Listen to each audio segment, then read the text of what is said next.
Hello, welcome back to Understory. Today we're going to look at debt, our national debt in Australia, which is going off the charts. In fact, we haven't been in surplus in this country since 2007. It's a long time ago. And since the pandemic, the debt has been raging. But debt's not all bad, is that right? Deficits aren't all bad, is that the story? It's a big political argument about whether national debt, and particularly government debt, is a problem or not.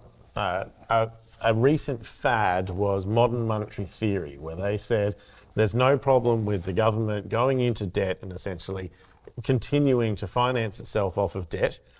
It just should simply look to control inflation. That inflation should be the one thing that you target, But they're not. Well, exactly. I mean, inflation then has actually started to increase. But the argument in any case was that debt itself isn't the problem. You've got to just monitor the other things that it causes.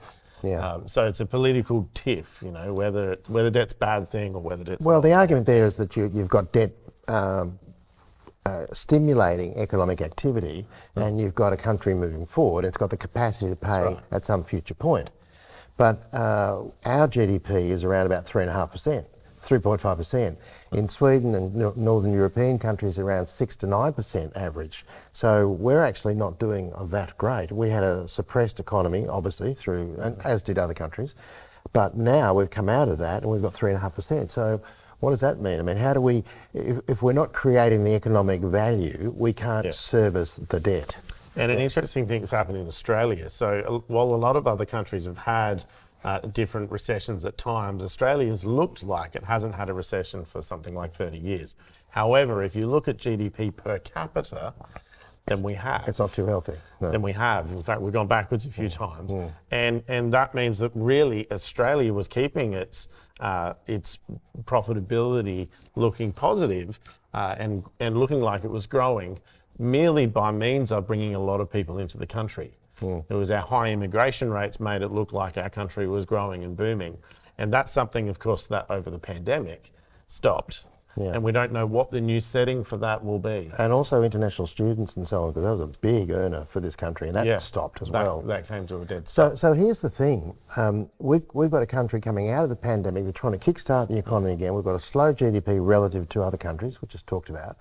And we've got this big debt. So you say, well, deficits aren't that bad. However, there is a problem. There is an understory here. Right? Because big government, more control, more money, more debt, and more taxes taken from people like us to service that debt. That's right. So we're fueling public sector ambition and potentially inefficiencies.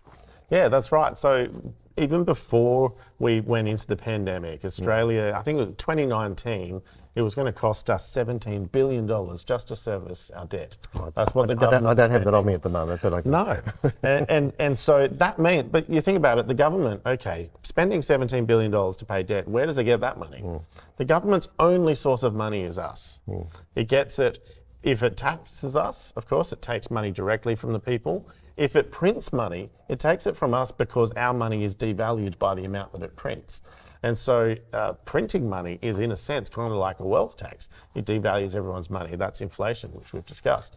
So the government only gets money for us. And so if it's taking money from us via taxes to pay debt, to pay interest on debt, what is it actually spending to do its job? And so obviously it seems obvious to me, and yet many people like to, fiddle things and argue otherwise, that the government should live within its means.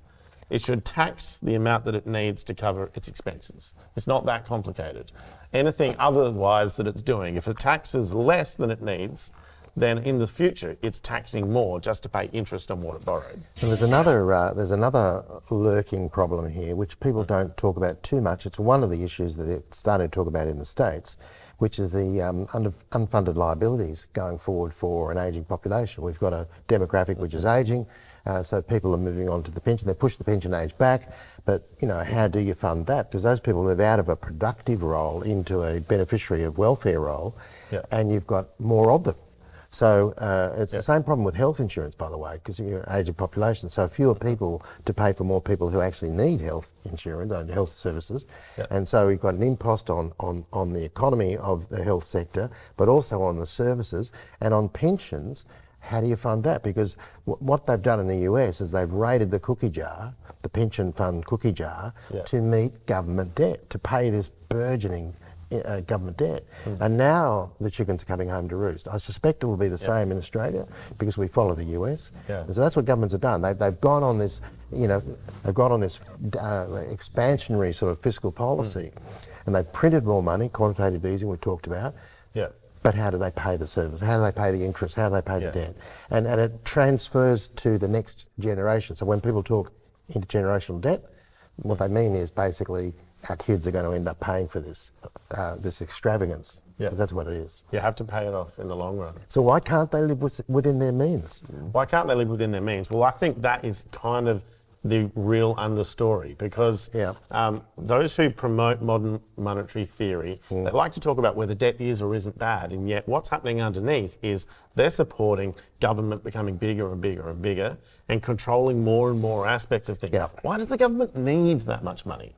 You shouldn't need. Well, why does the government need to control that much? That's the other thing too. So this is the thing we're talking to here is, yes, there's debt. We understand that. We talk around the issues, but what it really means is a shift in the dynamic of power, and there's more government power, there's more government control, and there's more obligation to government across a number of areas. The push into digital identity is a case in point, right? So why do we need that? Well, we need to spend $600 million on a program to implement that. Well, it's convenient, is it? Is it really convenient? I'm fine without it. But so we're funding these big government machineries, and it's costing the country a lot of money. And do we have the capacity to pay it? It would seem not. And if we have a diminishing GDP relative to others, we certainly won't. And that's what we're looking at coming into the next 15, 18, 24 months, I suspect. So putting some numbers around it, the Howard years, John Howard's administration was known for having eliminated the debt and put us into a surplus. And they did that by aggressively cutting government spending. Right? And so, 2007, the big change, of course, was Kevin Rudd comes in, and we had the global financial crisis hit then very quickly after that in 2008. The response to that was government spending. Government $950, as I recall. That's right. There was just simple cash handouts, but there was also building gyms for schools, and there was also putting insulation in people's roofs, and all those things. We spoke a while back about the principle of subsidiarity, that the best level of governance is as local as possible. So why would someone in Canberra know whether your school needs a gym or needs a new toilet block or needs a new computer room or something? So you never get the efficiency of spending when it comes from so remote.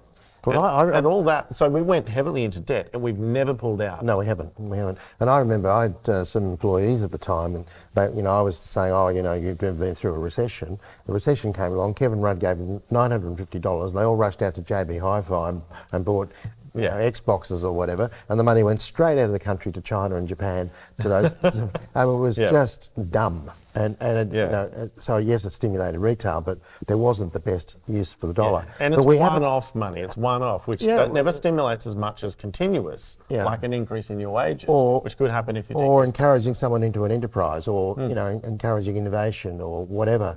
So we didn't really recover from that, and we haven't been out of deficit and actually out of surplus since 2007. And that has annoyed a lot of people because we've had a coalition government for 3 terms, and they didn't really address the big debt. Well, they argue they're better economic managers, but the proof's not there in the pudding. Provide the evidence. There's no evidence of that. So we're coming up to difficult times. We've been talking about we've got a country saddled and burdened with debt. It's intergenerational. We doubled it during the pandemic, and we've got governments on both sides of the equation, blue and red, and all other colours around that, who seemed intent on increasing the amount of money that government spends. That has to come from somewhere. It comes from the taxpayers, and it ends up hurting the country over a longer period of time.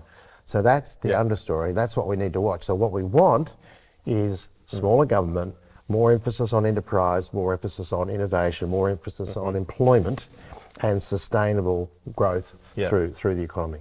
So next steps then, if we want to get practical, the thing that I care about is if we end up with a coalition government coming back in power, that they actually have the guts to say we are going to reduce the debt. Yeah. And we know what that takes.